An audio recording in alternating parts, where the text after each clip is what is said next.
This is a very gentle opening sequence that I often teach in my regular weekly classes.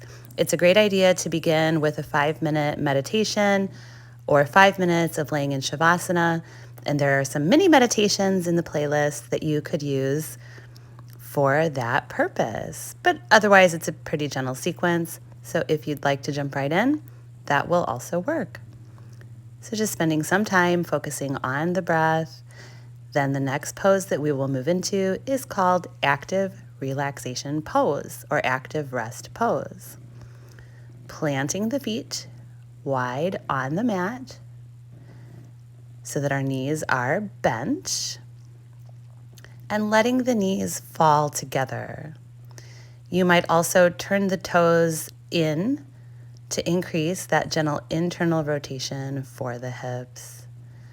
And this is also a great alternative to corpse pose Shavasana, where our legs are stretched out long. This can often feel a lot more comfortable if you have low back pain or any low back issues. Windshield wipering the knees right and left from that widened stance. And as you take the knees to the right, turning the head left. As you take the knees left, turning the head right, creating these little staggered twists. And you could do this as long as you want. Next, we will place the bottoms of the feet together, coming into reclining butterfly. So with the bottoms of the feet together, just letting the knees fall wide and resting here for several breaths.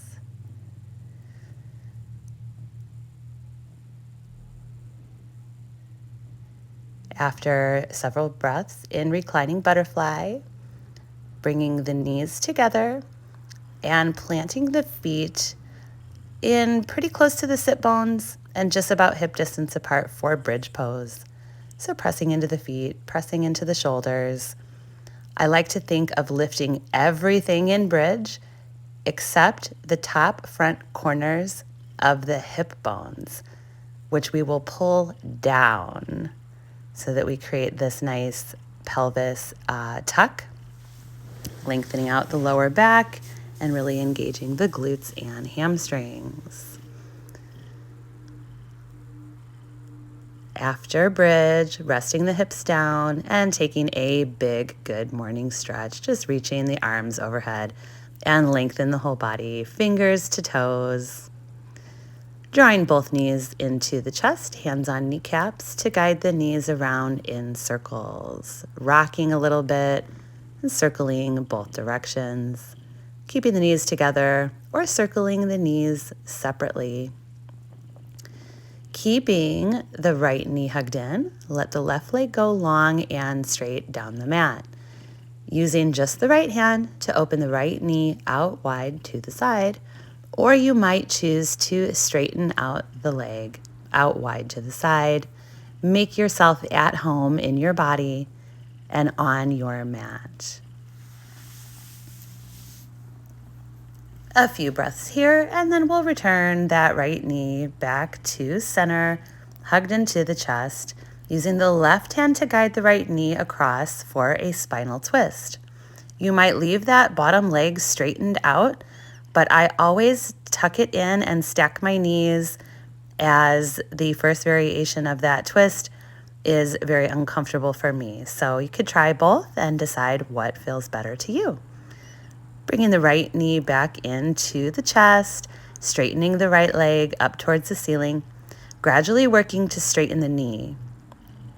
Point flex and circle through the foot and ankle. Then drawing in the left knee so it makes a little shelf to cross the right ankle onto the left knee for figure 4. And you can hug that shape right into the chest, or you could keep the left foot on the floor if that feels a little more gentle if your hips are tight. Unwrapping figure 4 and hugging the left knee into the chest, letting the right leg go long and straight down the mat. Repeating on the other side now. Left hand, opening left knee out wide to the side, or straightening out the leg. Remembering to breathe nice, long, deep breaths. Bringing the left knee back into center, hugging it into the chest so that we can take the right hand to the left knee, guiding the left knee across into twist. And there I have pulled my bottom knee in, but you could keep that leg straight. Usually when we're twisting, we look the opposite way the legs are going. So here we are twisting to the right, taking the gaze to the left.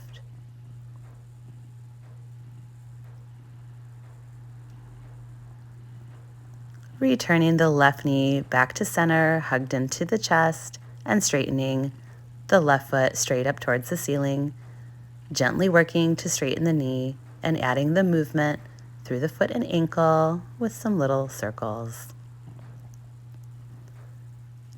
Drawing in the right knee, so the right knee is the little shelf, and cross the left ankle onto the right knee for figure 4, either hugging the shape in or keeping the right foot grounded. And here I'm kind of rocking back and forth with that figure 4, which feels great. As you're ready to unwind figure 4, I usually guide you to take any final poses that feel great to you. Happy baby, legs up, maybe another good morning stretch, knee hug, windshield wiper knees, or anything that your body feels craving to do in the moment. So I hope you've enjoyed this opening sequence. Again, this is what I normally open a class with quite often. And check out the next few videos that I post for the other segments of this class. Namaste.